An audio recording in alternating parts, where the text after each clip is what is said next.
Goeiemôre, Dok Matt wat praat. Ek staan 'n man in dophou wat besig is met 'n besem en hy vee en hy hou aanhoudend vee. Hy vee die sypaadjies oral vee en dan maak hy die vullis bymekaar. Maar terwyl hy vee, is hy besig om 'n dingetjie te fluit. En hierdie ou is heel opgewonde oor dit waarmee hy besig is. Hy's gelukkig in dit wat hy doen. My vriend, jy is geplaas met 'n doel en 'n rede daar waar jy is.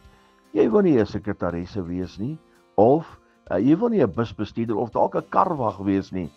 Maar jy sien hierdie ou wat staan en fluit is so gelukkig en hy doen dit so goed en hy's reg vir bevordering. Op 'n stadium gaan hy opgetrek word en nou gaan die besem by hom weggevat word en dan gaan hy groter taakies kry om te doen, want dit wat hy doen het hy met oorgawe gedoen.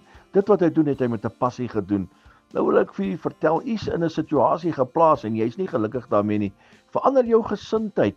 Begin blydskap in jou hart kry oor dat jy minstens 'n werk het, dat jy 'n inkomste kan verdien. En as jy dit gaan begin geniet, dan kan jy met iets groter vertrou word.